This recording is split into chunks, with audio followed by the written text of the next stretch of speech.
नमस्कार, स्वागत है सिलेक्शन गुरुजी ऑनलाइन यूट्यूब चैनल के अग्निवीर प्रैक्टिस सेशन बैच में। और हम आज फिर आर्मी जीडी के प्रीवियस क्वेश्चन के एनालिसिस के बेसिस पर आपके प्रैक्टिस के लिए सवालों को लेकर हाजिर हैं और आपकी सफलता में हम कुछ भी योगदान कर पाए इसी उद्देश्य से आपके साथ जुड़ रहे हैं। तो स्टार्ट करते हैं अपना वीडियो रोज की तरह एक मोटिवेशनल कोट से कि मायूस मत हो, वजूद तेरा छोटा नहीं, तो वो कर सकता है जो किसी ने सोचा नहीं। कौन सा व्यक्ति क्या कर सकता है इसकी भविष्यवाणी कोई नहीं कर सकता। भविष्य में कौन क्या बन जाएगा ये कोई नहीं जानता। एक फिल्म का डायलॉग भी है ना, छोटा बम बड़ा धमाका करता है। तो कभी अपने आप को छोटा मत समझो यार। आपका रिजल्ट, आपकी मेहनत और आपका परिणाम आपको छोटा और बड़ा बनाती है। कहते हैं ना, मेहनत इतनी खामोशी से करो कि सफलता शोर मचाए। तो मेहनत इतने आराम से करो, इस खामोशी से करो कि जब आप सफल हो ना, तो किसी को ये उम्मीद ना रही हो कि आप सफल हुए हैं, और जब सफल हो तो लोगों के मुंह से ये निकले, हाँ हाँ मुझे तो पता था कि ये लड़का एक दिन जरूर कुछ अच्छा करेगा, कुछ बड़ा करेगा। ठीक है ना। तो बढ़ते हैं क्वेश्चन की ओर। पहला क्वेश्चन है कि यदि टीम के 11 खिलाड़ियों द्वारा बनाए गए रनों का औसत 60 है, यदि कप्तान द्वारा बनाए गए रनों का ध्यान न दिया जाए तो बचे हुए खिलाड़ियों के रनों का औसत 5 बढ़ जाता है। कप्तान ने कितने रन बनाए? आप देखिए, चूंकि अग्निवीर का बैच है, बहुत सारे बच्चे नए होंगे, मैं ट्रिक से भी इसको बता देता हूं। 60 एवरेज है, 60 एवरेज है और 5 बढ़ जाता है, औसत 5 बढ़ जाता है यानी, और एक कैप्टन चला जाएगा तो 11 में से कितने खिलाड़ी बचेंगे? 10। तो यानी 10 × 5 50 घटा देंगे, यानी कैप्टन ने 10 रन बनाए। जो पुराने बच्चे हैं जिन्होंने एवरेज का चैप्टर वाइज कंटेंट से पढ़ा है मेरा, उन्हें तो ये बात तुरंत समझ आ गई कि हाँ सर ने सही कर दिया, ये सवाल सही। लेकिन जो बच्चा पहली बार अग्निवीर का परीक्षा या कॉम्पिटिटिव एग्जाम की परीक्षा देने पहली बार जा रहा है, उसके लिए बड़ा ट्रिक है। उसको क्या करना है? उसको कुछ नहीं, बहुत ज्यादा टाइम नहीं लगना है, सिंपल सवाल है। 11 खिलाड़ियों का औसत 60, 11 खिलाड़ियों का औसत 60, तो टोटल 660। कह रहे हैं एक खिलाड़ी चला जाए, कैप्टन चला जाए 10, तो औसत हो जाता है 5 बढ़ जाता है यानी 65 हो जाता है, यानी 650 हो जाता है। तो घटा दो, एक 660 में से 650 घटेगा 10 रन कैप्टन ने बनाए। यहां पे क्या हो रहा है? देखो यहां पे 60 टोटल एवरेज है। एक अगर कैप्टन ने 60 रन बनाए होते तो अगर हो जाता तो औसत पे कोई फर्क नहीं पड़ता, लेकिन उसके जाने से औसत में 5 की वृद्धि हो गई। यानी एक तो 11 खिलाड़ी थे, एक चला गया कैप्टन, तो बचे 10 और सब में 5-5 रन बढ़ गया, यानी 50 रन टोटल में बढ़ गया। 50 रन क्या था? कैप्टन को बनाना चाहिए था लेकिन नहीं बना पाया था, तो कैप्टन ने बनाया कितना? 10 रन। इतनी बात से क्लियर है। अगला क्वेश्चन ध्यान देना, कह रहे हैं कि एक स्कूटी के मूल्य में 30% की वृद्धि हुई, स्कूटी की बिक्री में 20% की कमी आ जाए तो बताइए कंपनी को मुनाफे में कितने प्रतिशत वृद्धि करनी है, वृद्धि या कमी आए? ध्यान देना, सिंपल सवाल। +30 -20 +30 गुणित -20 बटा 100। 0000 से खत्म, दुखते हैं 6 -6 और 10 में से 6 जाएगा तो 4% की क्या होगी? वृद्धि होगी। प्लस है ना, ये 4% की वृद्धि है। ऑप्शन सी करेक्ट है। अगला सवाल ध्यान दीजिएगा, सिंपल है कि एक कार्य 12 पुरुष द्वारा 18 दिनों में किया जाता है। काम शुरू होने के 6 दिन बाद 4 और पुरुष जुड़ जाते हैं, तो वे सब मिलकर कितने दिन तक एक साथ काम पूरा करेंगे? 12 पुरुष 18 दिन में काम कर सकते हैं। काम शुरू होने के 6 दिन बाद, यानी 12 पुरुषों ने 6 दिन काम किया और फिर इनकी मदद में कौन आ गया? 4 पुरुष, बाद 4 और पुरुष जुड़ जाते हैं, 4 16 लोग हो जाते हैं। तो काम कितने दिन में पूरा होगा? देखो ये 6 है और ये 18 है, तो यहाँ 12 × 12 बटा 16 बराबर डी, 16 9 144, तो डी बराबर 9 है। ठीक, क्लियर है ना? तो टोटल क्या कर रहे हैं वो, वे सब मिलकर कितने दिनों तक एक साथ काम पूरा करेंगे? तो 9 दिन ये और 6 दिन पहले काम हुआ है, तो 9 6 15 दिन में ये काम पूरा होगा। आपका ऑप्शन ए करेक्ट हो जाएगा। पूरा काम समाप्त होने में 15 दिन लगेगा इस पार्ट से। ठीक है, अगला क्वेश्चन ध्यान देना, कह रहे हैं किसी धन का 5 वर्ष का, धन नहीं है, धन है, यदि किसी धन का 5 वर्ष का साधारण ब्याज उस धन का एक प्रचार है तो वार्षिक ब्याज की दर क्या है। बहुत सिंपल सवाल समझना। सपोज करो कोई धन 100 है, 100 रुपया है, 5 साल में उसका ब्याज 1/4 यानी 25 रुपए होता है, तो 100 रुपए का 1 साल का ब्याज कितना हो जाएगा? 1 साल का ब्याज 5 हो जाएगा, तो रेट यही तो होता है 5%। रेट क्या होता है? प्रतिवर्ष प्रति 100 रुपए का जो ब्याज प्राप्त होता है वही दर होता है। ठीक है ना। अगला सवाल ध्यान देना कि 8 सेंटीमीटर लंबे, 6 सेंटीमीटर चौड़े और 2 सेंटीमीटर गहरे बॉक्स में अधिकतम लंबाई की पेंसिल रखी जा सकती है। सीधा सीधा सा सवाल है, ये विकर्ण का सवाल है। ठीक है ना। यहाँ पे आपको घनमूल निकालना है, ये निकाल लेना है √L² + B² + H²। घन का विकर्ण, घनाभ का विकर्ण। L² 864, B² 3600 और 2 दूनी 4 यानी √104, यानी ये लगभग आपको 110 सॉरी इसमें तो छूट गया है। देखो यार बेसिकली ऑप्शन ये है 10.1, 10.2, 10.4 और ये 10, तो 104 है ना। 104 का जब आप वर्गमूल लेंगे तो 100 का तो 10 हो जाएगा और ये 10.2 के आसपास आएगा। ठीक है ना। तो 10.2 इसकी लंबाई हो जाएगी पेंसिल की। अगला सवाल है कि पिता माता से 5 वर्ष बड़ा है। ध्यान देना, फादर, मदर, चिल्ड्रन और बच्चा, 3 लोगों का कॉन्सेप्ट है दोस्त। फादर, मदर और बच्चा।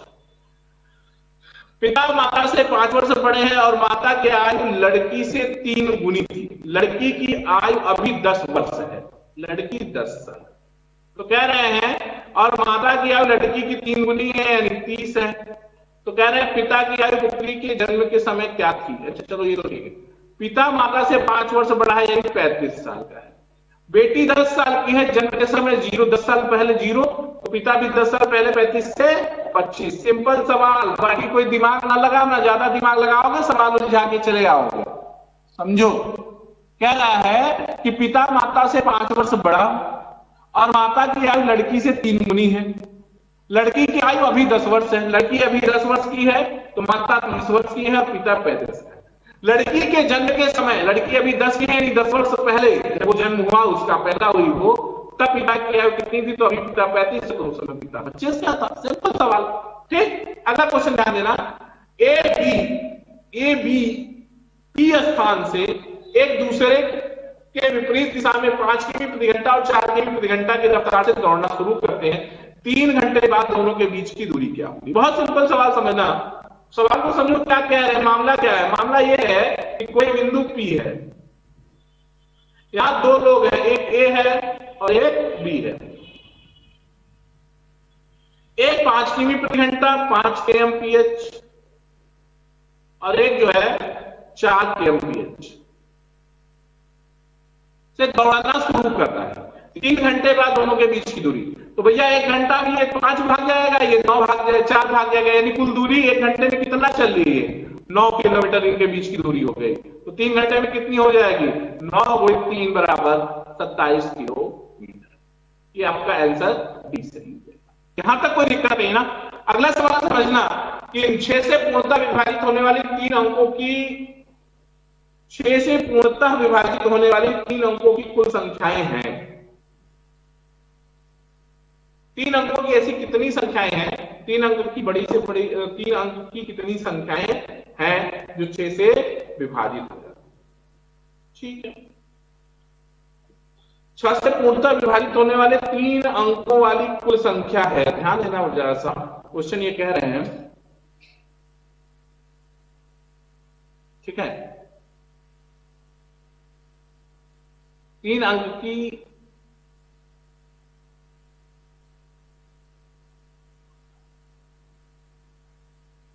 3 अंक की। ठीक है। तो क्या कहना है इनका कि 99 100 से शुरू होती है और 1000 तक ना। इसमें 6 से भाग कितना कटेगा, इसमें 6 से कितना कटेगा? बराबर 900/6, 15 × 150, कितना? 150 संख्याएं हैं। 6 से पूर्णतः विभाजित होने वाले 3 अंकों की कुल संख्या। ठीक। देखो दोस्त, 3 अंक की पहली संख्या 100, ना, और अंतिम संख्या 999। तो 1000 3 अंक की चार अंक की बड़ी से बड़ी छोटी से छोटी संख्या है, और 100 3 अंक की छोटी से छोटी संख्या है। इन दोनों में 6 से भाग देंगे, इसका जो अंतर आएगा 900/6, यानी 150 संख्याएं ऐसी हैं 3 अंक की जो 6 से विभाजित हो जाए। क्लियर हो गई बात? इस बात में कोई दिक्कत नहीं ना, कर लोगे, ठीक है ना। अगला सवाल ध्यान देना, कह रहे हैं कि सी की आय बी से 20% अधिक है और बी की आय ए से 25% अधिक है, सी ए से कितने प्रतिशत अधिक है। सिंपल सवाल, एबीसी लेते ना, एबीसी ए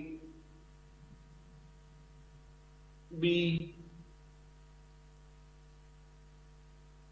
और सी। सी की आय बी से 20% अधिक है, यानी बी अगर 100 है तो सी 120 है। बी की आय ए से 25% अधिक है, यानी ये 25% अधिक है तो इसका 75% है, यानी सॉरी, ठीक है ना। कह रहे हैं सी की आय बी से 20% अधिक है, ये 100 है तो ये, अच्छा, ए की आय बी की आय ए से 25% अधिक है, यानी ये 25% अधिक है, यानी 125 बराबर 100 ना, तो 125 100/125 बराबर 100। ध्यान देना जरा सा, कह रहे हैं कि ए की आय बी की आय ए से 25% अधिक है, यानी ए का 125% बराबर 100, तो 100% कितना हो जाएगा, 100/125 पूरे 100, 25 बचे 125, 25 चौका 100, 5 20 100, 20 चौका, ठीक। अब क्या कह रहे हैं, सी की ए से कितना प्रतिशत अधिक है, सी की ए से कितना प्रतिशत अधिक है, सी ए से कितना परसेंट अधिक है, देखो कितना अधिक है, 40 अधिक है, 40 अधिक है, यानी कितना, 80 से 40 अधिक, यानी कितना परसेंट अधिक है, 50%। निकाल भी लो, 40/80 गुणे 100 बटा 2, 50% आ गया, 50% अधिक है। कर लोगे ना भाई, कोई तकलीफ नहीं ना। अगला क्वेश्चन ध्यान देना, कह रहा है कि किसी वस्तु के अंकित मूल्य पर ग्राहक को, किसी वस्तु के अंकित मूल्य पर ग्राहक को 2.1/2% बढ़ा दिया जाता है। ध्यान देना जरा सा सवाल को, ये थोड़ा सा कट कर देता हूं मैं, 2.1/2, ठीक है, 2.5%। किसी वस्तु को अंकित मूल्य पर ग्राहक को 2.1/2% बट्टा दिया जाता है, बढ़ा नहीं देते, ये बट्टा है, बट्टा दिया जाता है। एक व्यक्ति ने वह वस्तु 39 रुपए में वस्तु का अंकित मूल्य ज्ञात कीजिए, ठीक है। 2.5% छोड़ रहे हो, यानी 97.5% ले रहे हो, और ये बराबर है 39 के, तो अंकित मूल्य 100%, एमपी पूछ रहा है, मार्केट प्राइस 100% बराबर 39/97.5 गुणित 100। सॉल्व कर लोगे, अप्रोक्सीमेट 40% आता ये आंसर है, 40%। कर लोगे ना भाई, कोई दिक्कत नहीं। अगला क्वेश्चन ध्यान देना, कह रहे हैं कि 2200 पर 5% वार्षिक चक्रवृद्धि ब्याज की दर से 2 वर्ष के साधारण ब्याज और चक्रवृद्धि ब्याज में अंतर कितना है। सिंपल सवाल है यार, लगा लो ना, D = क्या, D = P R/100 की पावर 2 साल का मामला है, तो P, तो P कितना था, 2200, R 5/100 का मतलब कितना, 1/20, गुणित 1/20, 0 0 से खत्म, 22/4, 22/4 का मतलब है 5 चौके 20, 5 चौके 20, 5.5, ये आंसर है, इसमें छूट गया है, ये ऑप्शन होगा 5.50। यही अंतर आएगा चक्रवृद्धि ब्याज और साधारण ब्याज का 2 साल का, ठीक है। अगला क्वेश्चन ध्यान देना कि दो स्रोतों से 15,000 पर 3 वर्ष में मिले साधारण ब्याज में 13.5% का अंतर है, उनके दरों का अंतर क्या है। सिंपल सवाल है कि 3 साल में, हाँ ठीक, दरों का अंतर क्या है, तो निकाल लो ना दरों का अंतर, ठीक है। क्या है, मान लिया 1500 रुपया था, रेट का ही अंतर निकालना है, मान लिया ये R1 है, और 3 साल बटा 100 माइनस 1500 है, sorry 1500 into R2 into 3 by 100 is equal to 13.5। तो ये कितना हो गया? 4500/100 यानी 45 इंटू R1 माइनस R2 बराबर 13.5। ठीक, R1 माइनस R2 हो जाएगा, R1 माइनस R2 45 यहाँ होता है 0.3। ये अंतर आ गया। देखो 1500 रुपए R1 की रेट से 3 साल का ब्याज, 1500 गुणित R1 गुणित 3/100 और 1500 गुणित R2 इंटू 3/100 बराबर 13.5। सॉल्व कर लिया तो R1 माइनस R2 ब्याज का जो अंतर है 0.3%। कोई दिक्कत नहीं। अगला सवाल है कि 18 फीट चौड़े और 12 फीट लंबी एक दुकान का मासिक किराया 2244 है। दुकान के एक वर्ग फुट का वार्षिक किराया कितना है? मासिक किराया अगर इतना है तो क्षेत्रफल ना निकालो ना। देखो भैया 2244 रुपया आप देते हो कितने वर्ग फुट का? 18 गुणित 12 का। ठीक है, एक महीने का किराया 12 से यही गुणा कर दो, वार्षिक किराया आ जाएगा 1 फुट का। 12 खत्म, और इसको जब आप काटोगे तो यह आ जाएगा 68। अरे यार 18 12 सही तो है, 18 फीट और 22 फीट है, सॉरी